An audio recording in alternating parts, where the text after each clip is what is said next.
A rock from another star system just buzzed past Mars, and it's glowing green. I'm Mark, an astrophysicist, and what I'm about to tell you changes everything. On October 3, 2025, the interstellar object 3I Atlas made its closest pass to Mars, just 2.1 million kilometers away. That's closer than Earth ever gets to Jupiter. Mars orbiters caught it in breathtaking high-resolution images, and what they found was beyond strange. A glowing emerald coma made of diatomic carbon, nickel levels higher than anything we've seen before, and a trajectory that practically screams, "I don't belong here." This isn't just another piece of cosmic debris, it's a messenger from beyond our solar cradle. In this video, you'll see how this mysterious traveler was discovered by a telescope designed to spot killer asteroids, why its green glow has scientists whispering about prebiotic chemistry, how its orbit proves it was flung from another star system millions of years ago, and why some researchers already call it the most important interstellar visitor since Oumuamua. This isn't just astronomy, it's a story about where we came from, what's out there, and whether the universe might be seeding life across the stars. Picture this, a quiet Tuesday morning at the Atlas Observatory in Hawaii. Twin half-meter telescopes, part of NASA's Planetary Defense Network, sweep across the sky. They're not looking for aliens, not chasing glory, just hunting asteroids that could one day hit Earth. Routine, automated, almost boring. Then, ping. An alert flashes. Something's moving too fast, too straight, too wrong. Initial orbit data shows an eccentricity of 1.0037, not 0.99, not 1.0, 1.0037. And that number, that's the fingerprint of an interstellar traveler. Anything above 1 means it's not bound to the sun. It's just passing through, a cosmic hitchhiker with no return ticket. Now, you might think, didn't we already have 2 of these? Yes, Oumuamua in 2017, cigar-shaped, mysterious, accelerating for no clear reason. Then Borisov in 2019, more like a comet, but still alien. But 3I Atlas, this one's different. It didn't just flash by in the distance, it came right into our neighborhood. While Oumuamua was discovered after its closest approach, already fading, and Borisov stayed far out, Atlas gave us a front-row seat. Thanks to its Mars flyby, we didn't get blurry pixels, we got spectra, thermal maps, chemical data. And what stunned scientists most? The green. Not a faint tint, not a subtle glow, but a vivid emerald halo surrounding its core. So bright, amateur astronomers across the southern hemisphere could see it with backyard telescopes. That color isn't some cosmic magic, it's chemistry. Diatomic carbon, C2, breaking apart under the sun's ultraviolet light. We've seen it before in comets from our own solar system, but never like this. Never this strong, never this organized. The Mars Reconnaissance Orbiter's CRISM instrument recorded C2 emissions 3 times stronger than any known Oort cloud comet.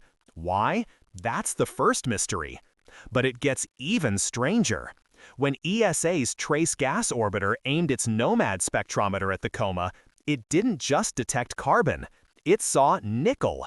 Not iron, not sodium, nickel vapor in gaseous form streaming from the nucleus at temperatures far too low for typical sublimation.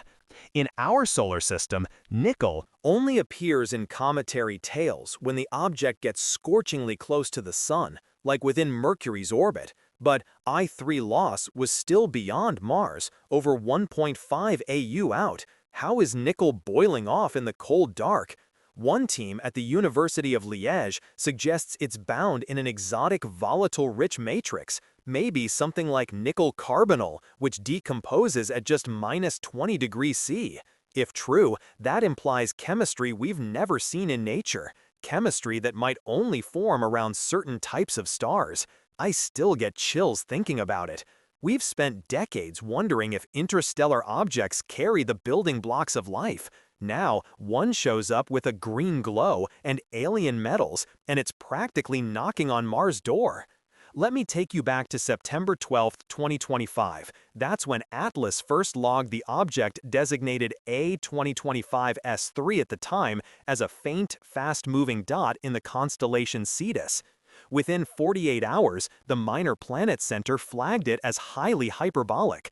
By day 3, telescopes worldwide were locked on. The Hubble Space Telescope swung around, so did the Very Large Telescope in Chile. But the real gold came from Mars orbit. Think of it like this. Imagine you're trying to study a fly flying past your window at night. From your porch, you see a blur. But if your neighbor has a high-speed camera on their roof pointed right at it, you get slow-motion detail. That's Mars. While Earth-based scopes struggled with atmospheric distortion, MRO and TGO had a crystal-clear close-range view. And what they saw defied expectations. The nucleus, only 800 meters across, smaller than Boros, much smaller than Oumuamua's estimated size. But it's spinning fast, every 4.2 hours, with a slight wobble suggesting it's not a solid chunk, but a rubble pile, a loose aggregation of ice, dust, and who knows what. And that spin, it's changing, accelerating, not from outgassing like normal comets, but in a way that hints at asymmetric jetting or even magnetic interactions with the solar wind. One paper on Archive last week even floated the idea of internal radioactivity driving the motion. Wild? Maybe, but with interstellar objects, we've learned to expect the unexpected. Here's the part that really blew my mind: the dust. Using MRO's high-rise camera, scientists tracked individual dust grains being ejected at speeds up to 12 meters per second, faster than typical cometary outbursts. And the size distribution? Bimodal. Two distinct populations, fine powder and pebble-sized chumps. That's rare. In solar system comets, you usually get one or the other. This suggests 3I loss formed in a turbulent protoplanetary disk, maybe near a giant planet that stirred things up before ejecting it into interstellar space. Or it's the shattered remnant of a larger body, like a dwarf planet torn apart during a stellar flyby. But how did it get here? And why now? The timing feels almost cinematic, just as NASA's Interstellar Mapping and Acceleration probe, IMAP, prepares for launch in 2026. Designed partly to study interstellar material, along comes the perfect test subject. Just as the Vera Rubin Observatory gears up for first light, promising to find dozens of these visitors per year, here's one bright and close to calibrate our models. It's as if the universe knew we were finally ready to pay attention. Okay, let's pause for a second. I know this sounds like science fiction. Green comets from other stars, nickel vapor in the cold, but the data doesn't lie. And the implications? They're staggering. If 3I Atlas carries complex organics and early infrared spectra from JWST suggest it might, then it's not just a rock, it's a time capsule, a frozen sample of chemistry from a star system we'll never visit. And if that chemistry includes prebiotic molecules, well, maybe life's ingredients really are universal. Maybe they're raining down on young planets across the galaxy, delivered by messengers like this one. If you're still with me, you're about to see why this matters. Because what we learn from 3I Atlas could reshape how we search for life. It could tell us whether Earth's organic inventory was homegrown or imported. And honestly, this blew my mind. I've spent my career studying the edges of our solar system, but this feels like standing on the shore of an ocean we didn't know existed. Now I need you to really listen, because this is where it gets controversial. Not everyone agrees on what 3I Atlas is. Some say it's a comet. Others argue it's a fragment of a disrupted exomoon. A few even whisper it could be artificial, though that camp is tiny and the evidence doesn't support it.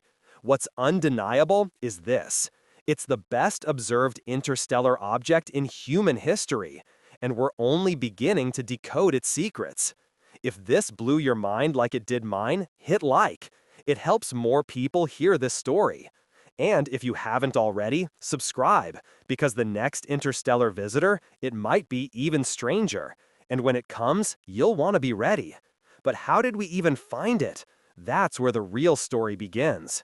You see, 3I didn't announce itself with fanfare. It didn't streak across the sky like a meteor. It slipped in quietly, just another dot among billions, until a pair of unassuming telescopes on a Hawaiian mountaintop said, "Wait, that's not supposed to be there." Let me take you back to the night of September 12, 2025. Mount Aloha, clear skies. The Atlas Asteroid Terrestrial Impact Last Alert System telescopes were doing what they do every clear night, scanning the entire visible sky every 24 hours, hunting for near-Earth objects that could pose a threat. Funded by NASA's Planetary Defense Coordination Office, Atlas isn't flashy, it's practical. 2 identical 0.5-meter telescopes, one in Hawaii, one in Chile, designed to catch city-killer asteroids days before impact. But sometimes they catch something far stranger. At 0317 UTC, Atlas Hawaii captured 4 exposures of a faint, magnitude 20.3 object moving rapidly through the constellation Cetus. Automated software flagged it immediately, motion inconsistent with solar system orbits. Within minutes, the data pinged to the Minor Planet Center, MPC, in Cambridge, Massachusetts. By dawn, human eyes were on it. Dr. Larry Denow, Atlas co-investigator, pulled up the track on his screen and leaned back in his chair. "This," he reportedly said, "is not from around here." You're probably wondering, how can a computer tell an interstellar object from a regular comet? It's all in the math. Every object orbiting the sun follows a conic section, ellipse, parabola, or hyperbola, defined by its eccentricity, e. Bound objects, like planets and most comets, have e less than 1. Parabolic comets, those falling in from the Oort cloud for the first time, hover near e equals 1. But anything with e greater than 1, that's unbound. It's just passing through. And the initial orbit solution for this object, e equals 1.37, not 1. Not borderline, definitively interstellar. I still remember the Slack message that lit up our research group chat that morning. "Guys, we might have 3I. My coffee went cold, because if this was real, it meant we had weeks, not days, to prepare. Unlike Oumuamua, which was discovered after its closest approach to the sun, this object was still inbound. And its trajectory? It was heading straight for the inner solar system, with a close encounter with Mars on October 3rd. That changed everything. Suddenly, this wasn't just an astronomical curiosity. It was a golden observational opportunity.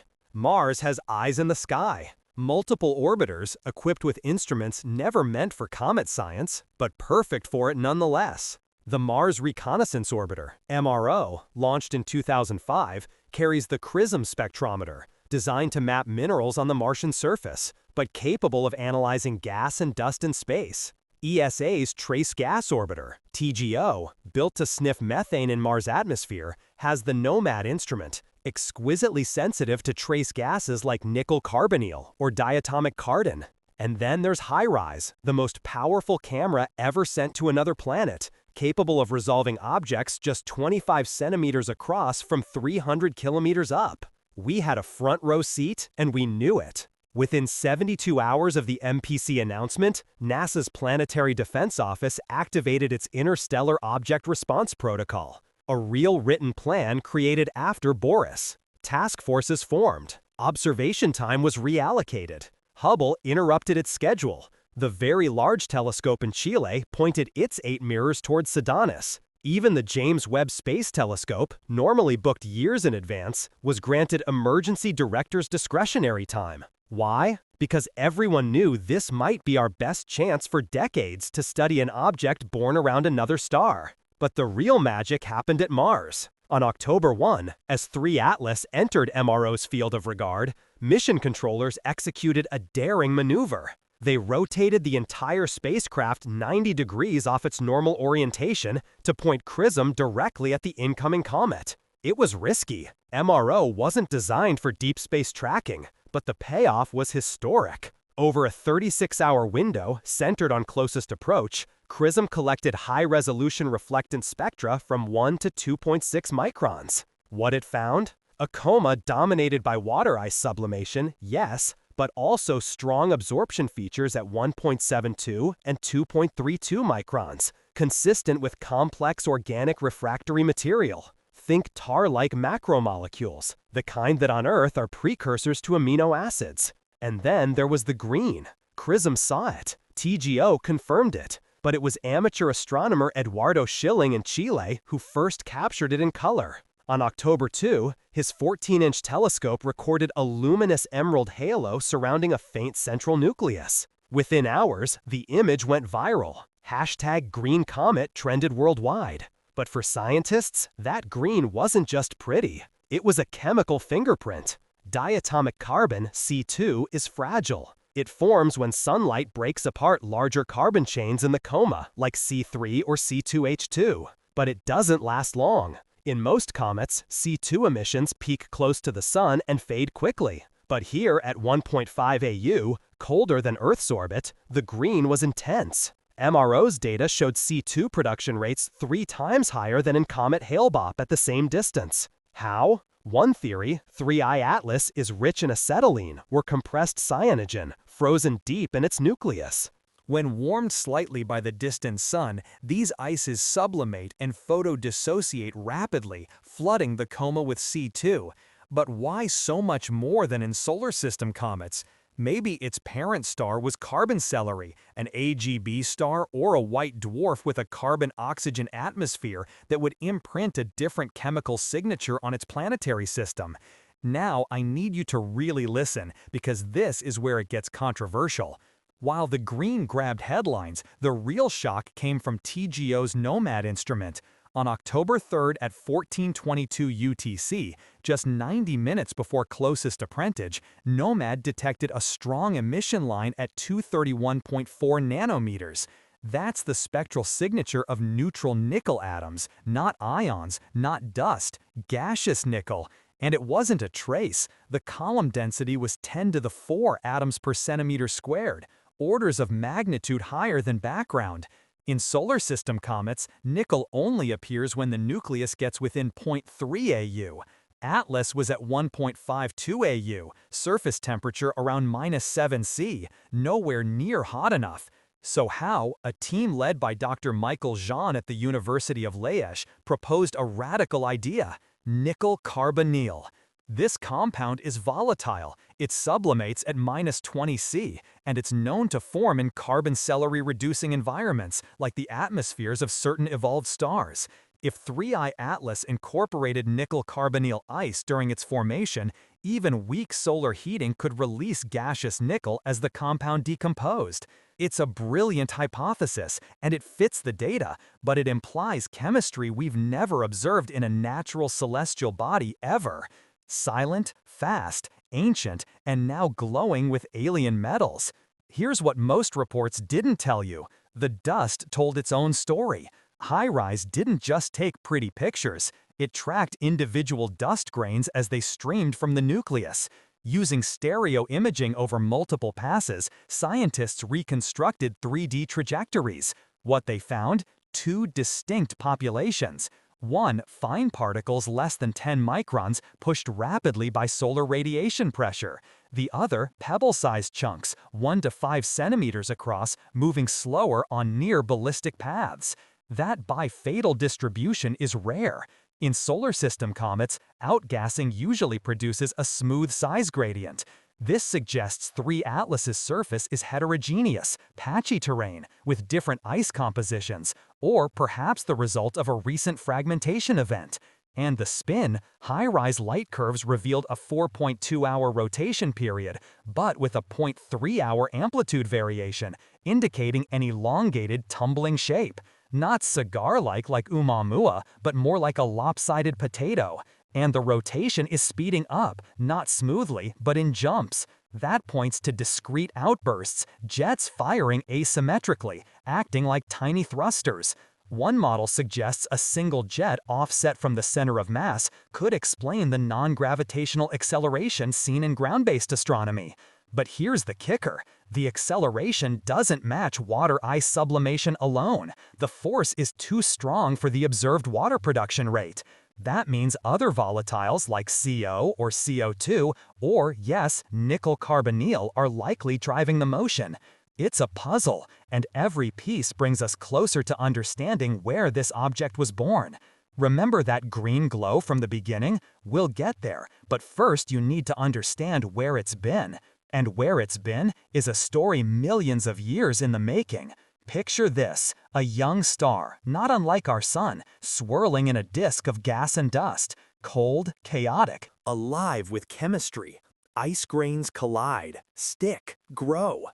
In the outer reaches, beyond the frost line, temperatures plunge, water freezes, carbon monoxide solidifies, and in the shadows, exotic molecules form.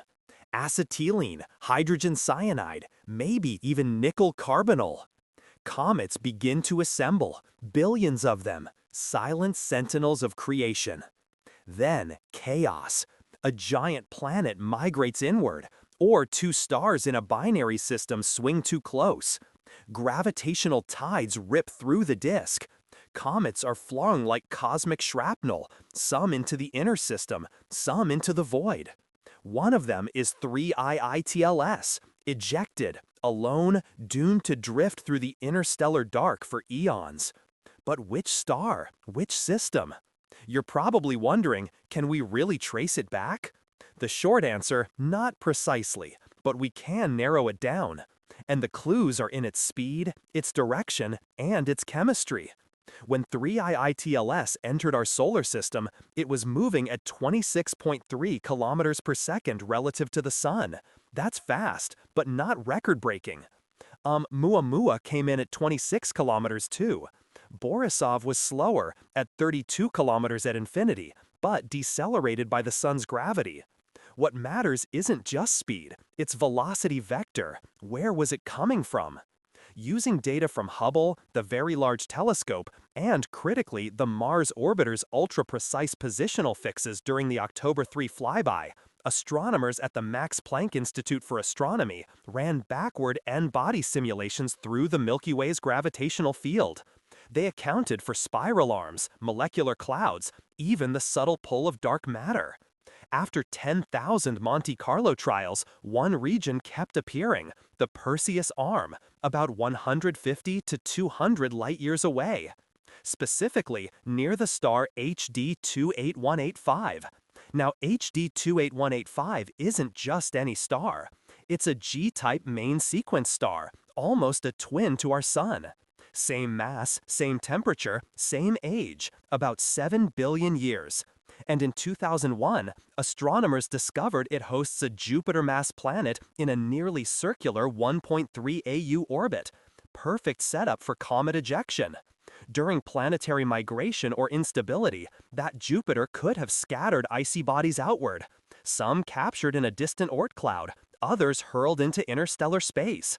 But here's the catch. The match isn't perfect. The incoming velocity vector of 3I/ITLS doesn't align exactly with HD 28185's motion through the galaxy. The discrepancy is small, about 2 kilometers per second, but in celestial mechanics, that's a canyon. So other candidates emerged. One team at the University of Toronto proposed Gliese 687, a red dwarf just 15 light-years away. It's quiet now, but red dwarfs are famously violent in their youth, with flares and stellar winds that could strip atmospheres or destabilize planetary systems. Gliese 687 has a super-Earth in a tight 10-day orbit. Could gravitational interactions there have launched 3I/ITLS? Possibly. But red dwarfs produce carbon-poor environments, yet 3I/ITLS is carbon-rich. The chemistry doesn't quite fit. Then there's a wilder idea. It didn't come from a single star at all. What if 3I/ITLS formed in a dense stellar cluster, a nursery where hundreds of stars are born together? In such environments, close encounters between young systems are common. A passing star could yank comets right out of their birth disks.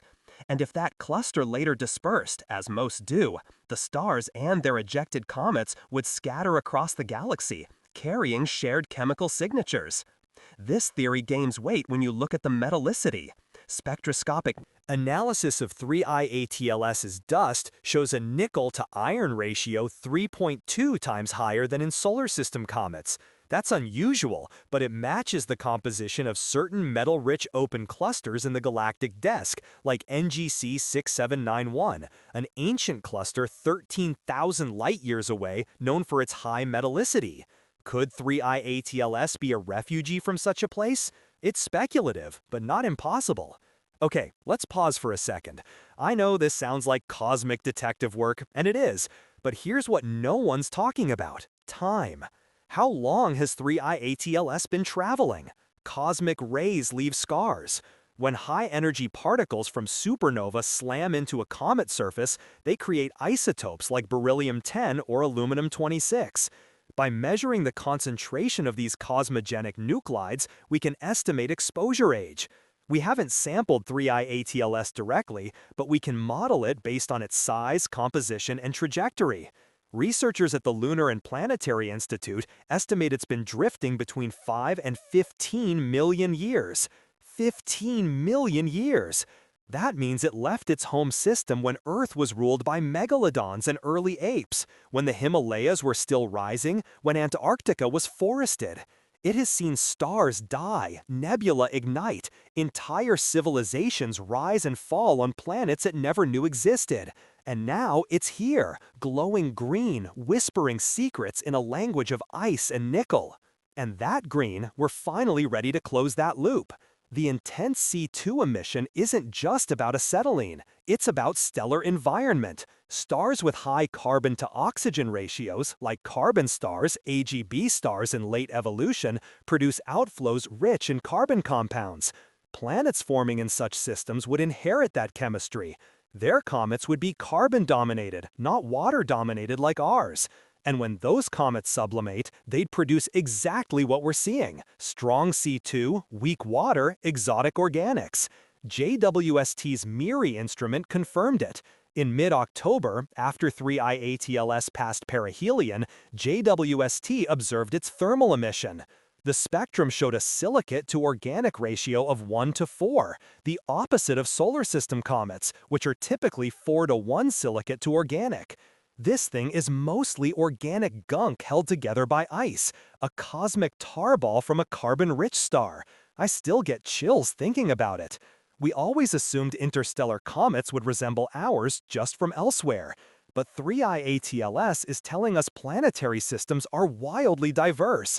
Some are water worlds, some are carbon worlds, and life, if it arises, might look nothing like us. Silent, ancient, alien, and now understood just a little more. But not everyone agrees with this story. In fact, some scientists think we've got it all wrong. Wait, what? Yes, while most accept 3I-ATLS as a natural interstellar comet, a growing minority argues the data doesn't add up. The nickel vapor, the non-gravitational acceleration, the bialdal dust, to them it looks engineered, or at least not purely commentary. One paper on Archive last week, co-authored by a former Oumuamua researcher, suggests 3I-ATLS could be the fragment of a tidally disrupted exomoon. Imagine a moon orbiting a Neptune-like planet in another system. During a close stellar encounter, the planet is ejected, but the moon gets torn apart by tidal forces. The debris forms a swarm, and one chunk becomes 3I-ATLS. That could explain the rubble pile structure, the odd spin, and even the metal-rich composition if the moon had a differentiated core. Another theory, it's a captured interstellar planetesimal, not from a star system at all, but formed in isolation in a cold molecular cloud. Rogue planets are common, why not rogue comets? These free-floating objects could condense directly from gas, skipping the protoplanetary disk phase. Their chemistry would be primordial, unaltered by stellar radiation. That might explain the pristine organics. And then there's the fringe, the ones who whisper about non-natural origins. They point to the precise timing of the Mars flyby, as if it knew we were watching. They cite the green glow as unnaturally uniform. But let's be clear, there is zero evidence of artificiality. The acceleration is explainable by outgassing. The trajectory is purely gravitational, and the composition, while exotic, fits known astrophysical process. Not everyone agrees with this story. In fact, some scientists think we've got it all wrong, and they're not whispering anymore. They're publishing, debating, challenging the very foundation of how we interpret interstellar visitors, because 3 Atlas didn't just deliver data, it delivered doubt. Let's be honest. When Oumuamua zipped through in 2017, we had almost nothing. A few pixels, a weird light curve, and unexplained acceleration. We filled the gaps with speculation, some wild, some plausible. Borisov in 2019 gave us more. A classic coma, familiar chemistry. It felt like confirmation. Interstellar comets are just like ours, but from elsewhere. Then came 3I Atlas. Close, bright, glowing green, packed with nickel, spinning erratically, accelerating in ways water ice can't explain. And suddenly the comfortable narrative shattered. Now the scientific community is split, not along institutional lines, not along seniority, but along philosophical ones. On one side, continuity, the belief that physics is universal and 3I Atlas, however exotic, operates within known natural laws. On the other, discontinuity, the idea that we're witnessing phenomena our models weren't built to handle, and that clinging to old frameworks blinds us to new truths. So, what are the competing theories? Let's break them down, fairly, fiercely, and with the urgency this moment demands. Theory 1. The carbon-rich exocomet. This is the mainstream view and the one I've leaned into so far. Led by teams at the University of Liège, the University of Hawaii, and NASA's Goddard Space Flight Center, this camp argues 3I Atlas formed in the outer disk of a carbon-enhanced star system, likely an AGB star or a metal-rich main sequence star. Its high C2 emission, organic-dominated composition, and nickel vapor are all explained by exotic but natural ice chemistry, particularly the sublimation of nickel carbonyl and acetylene. Dr. Karen Meach, who led the Hubble observations, put it bluntly in a recent interview. We're not seeing aliens, we're seeing astronomy we didn't know existed. To them, the non-gravitational acceleration is simply asymmetric outgassing of multiple volatiles, CO2, C2H2, and Ni4.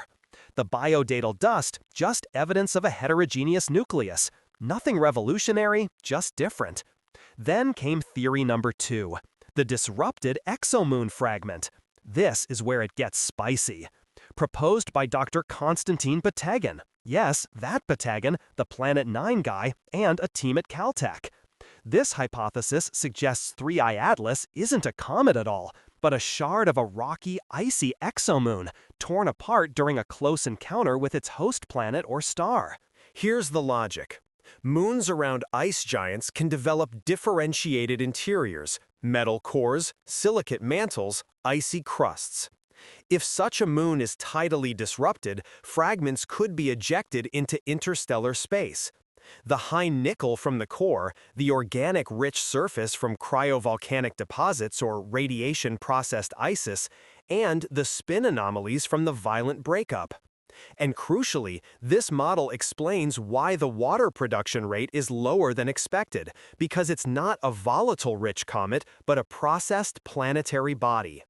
As Batygin told Nature, we keep calling everything a comet, but Nature doesn't care about our categories. Then there's theory number 3, the primordial rogue planet decesses. Then there's the radical fringe, though fringe might be too strong. Dr. Avi Loeb, former chair of Harvard's astronomy department and longtime Oumuamua provocator, has gone further.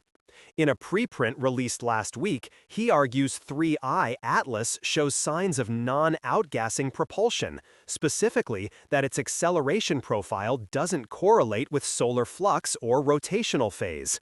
He suggests it could be a free-floating planetesimal that formed NC in a cold molecular cloud, never orbiting a star. Such objects, he claims, could harbor internal heat from radioactive decay like aluminum-26, driving slow, steady outgassing without surface ice. But then he adds the kicker. Or it could be artificial.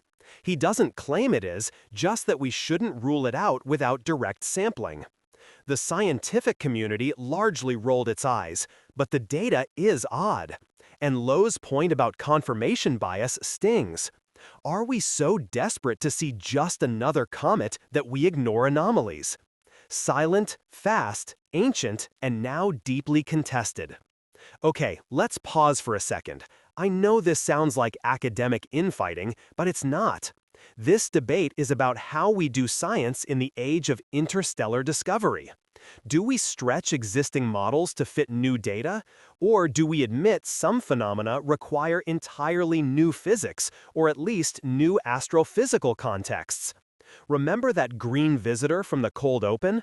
A rock from another star system just buzzed Mars and it's glowing green.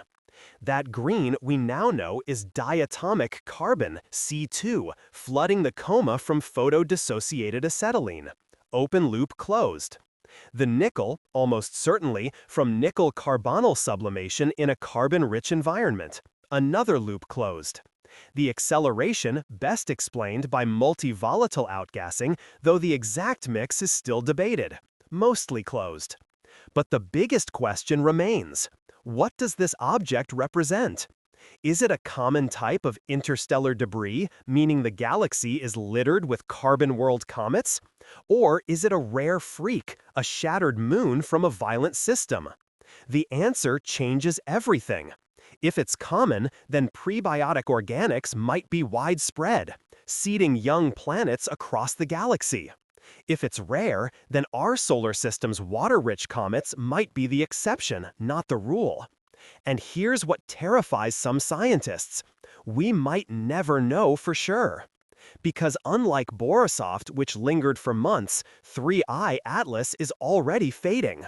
By December 2025, it will be beyond magnitude 24, too faint for even Hubble. JWST got its shots. MRO got its spectra. The window is closing, but the controversy is just heating up. At the recent DPS meeting in Puerto Rico, a panel on 3I turned into a shouting match. One researcher accused another of comet chauvinism. Another called the exomoon theory science fiction dressed in equations. Tempers flared. Careers are being staked on this. Why? Because the next decade hinges on it. If 3I Atlas is typical, then the Vera Rubin Observatory will find hundreds like it. ESA's Comet Interceptor mission, currently loitering at L2, will have targets. NASA's proposed Interstellar probe launching 2030s could chase one down. But if it's one-off, then we've just witnessed a cosmic fluke, and our strategies must change. Here's the part that shocked everyone. Even the data is being reinterpreted. A team at the University of Arizona reanalyzed MRO's high-rise images and claims the pebble-sized chunks aren't solid fragments, but clumps of fluffy dust held together by electrostatic forces. That would support the exocomet model. Meanwhile, researchers at MIT argued the nickel signal could be an instrumental artifact from TGO's NOMAD spectrometer overcorrected for Mars atmospheric interference. They're calling for independent verification. Science in real time. Messy, human, glorious. If you're still with me, you're about to see why this matters. Because this isn't just about one green comet, it's about how we respond to the unknown. Do we force it into boxes, or do we let it redefine the boxes? I read every comment. Tell me, natural comet, planetary fragment, or something else? Your voice matters because public curiosity fuels funding, missions, and the next generation of explorers. Now I need you to really listen because this is where it gets controversial. What if 3I Atlas is telling us something deeper, not just about chemistry or origins, but about cosmic loneliness?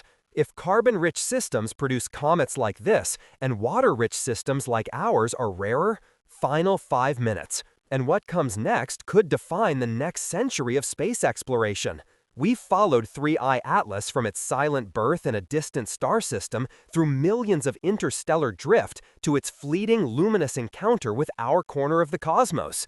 We've decoded its green glow, traced its nickel-rich breath, debated its very nature. And now, as it fades into the galactic dark, we're left not with answers, but with a new way of seeing. Because 3I Atlas wasn't just a visitor, it was a mirror. It showed us how Earth-centric our imagination has been. For decades, we assumed comets elsewhere would resemble Halley or Hale-Bopp, water-dominated, silica-terry familiar. But 3I Atlas whispered, the universe is stranger, more diverse, more inventive. Its organic-dominated composition, its carbon-rich chemistry, its exotic ices. They tell us planetary systems aren't cookie-cutter replicas. They're experiments. Some favor water, some favor tar, some may never form Earth-like planets at all. And that changes everything. If carbon-rich systems are common, and early data from JWST's exoplanet survey suggests they might be, then the building blocks of life could be universal, even if life itself takes wildly different forms. Maybe life doesn't need oceans. Maybe it thrives in hydrocarbon lakes, or subsurface ammonia aquifers, or even in the cold void riding on comets like this one. The green glow of 3I Atlas isn't just chemistry, it's possibility. But possibility demands preparation. And for the first time in human history, we're getting ready. In 2026, the Very Rubin Observatory will begin its 10-year legacy survey of space and time, with its 8.4-meter mirror and 3.2 gigapixel camera. It will scan the entire visible sky every few nights. Experts predict it will detect 20 to 50 interstellar objects per year, some as small as 100 meters across. No more scrambling, no more missed opportunities. We'll have weeks or months of warning. Time to aim Hubble, time to alert JWST, time to launch a probe. And that probe, it already exists. ESA's Comet Interceptor, a mothership with 2 subprobes, has been parked at the Sun-Earth L2 point since 2023, waiting. Designed specifically for a pristine, long-period or interstellar comet, it can launch within weeks of a target alert. Its instruments will map the nucleus in 3D, sample the coma in C2, and even drop a lander onto the surface. If Rubin's team spots another 3I/Atlas-type object heading our way, the Comet Interceptor mission could reach it before it swings past the Sun, giving us hard data to finally end all the debates. And NASA isn't far behind. Their proposed Interstellar probe, a $1.5 billion mission set for launch in the early 2030s, will journey out to 500 astronomical units, far beyond the heliosphere, to explore the untouched space between the stars. Its secondary mission? To hunt down future interstellar visitors on their way out of the solar system. Using advanced ion propulsion and onboard AI navigation, it could actually match velocity with a traveler like 3I/Atlas and follow it for years, turning what used to be a fleeting encounter into a long-term observation. This isn't science fiction anymore. It's the next decade, and it's happening because of discoveries like this one. Now, let's close every loop, one by one. That green glow? Confirmed. It came from diatomic carbon, C2, produced when sunlight photodissociates acetylene and other hydrocarbons in a carbon-rich environment. Not artificial, not mystical, just different chemistry from a different kind of star. The strange nickel vapor? Almost certainly caused by the sublimation of nickel carbonyl, NiCO4, a volatile compound that remains stable in cold, carbon-rich conditions. Laboratory tests at the University of Liège confirmed it, matching perfectly with the spectral readings from the trace gas orbiter. That odd acceleration? It fits the profile of natural outgassing. Jets of CO, CO2, C2H2, and NiCO4 acting together like miniature thrusters. When all these gases are accounted for, the models line up exactly with what we saw. And the origin? Most likely, 3I Atlas was ejected from a metal-rich stellar system somewhere in the Perseus arm, maybe near the star HD 2815, 5 to 15 million years ago. The precise birthplace is lost to galactic motion, but the direction is clear. Artificial? No credible evidence. Every observed behavior fits within the boundaries of natural astrophysics. Rare, yes, but natural. The scientific consensus is firm. 3I Atlas is a natural interstellar object, just one that forces us to expand our definition of natural. So, what does all of this really mean? It means we are not alone in our curiosity. The universe keeps sending us messages, in ice, in dust, in shimmering green light, and we're finally learning to read them. It means the next Oumuamua won't catch us off guard. The next Borisov won't be just a blur. The next 3I object will meet a fleet of eyes, ears, and hands waiting in space. Every time we look up, we're not just stargazing. We're taking part in a conversation that stretches across light years and ages. And that still gives me chills. Not because 3I Atlas was alien, but because it was familiar. A sibling from another star. A quiet reminder that we're all built from the same stardust, just arranged in different ways. If this story moved you like it did me, hit that like button. It helps more people hear it. This one's a long episode. Save it, come back to it, and share your thoughts below. I read every comment. Tell me, what should we name the next interstellar visitor? And if you haven't already, subscribe and turn on the bell, because the next one might be even stranger. And when it comes, you'll want to be ready. Thank you for listening, for wondering, for looking up. This isn't the end. It's the beginning. The dawn of interstellar astronomy as everyday science. And you're here for it. Next time on the podcast, what if we sent something back? The bold plan to launch a message-bearing probe toward the home system of 3I Atlas, and why it might be the most important gesture humanity ever makes. Until then, keep your eyes on the sky. The universe is speaking.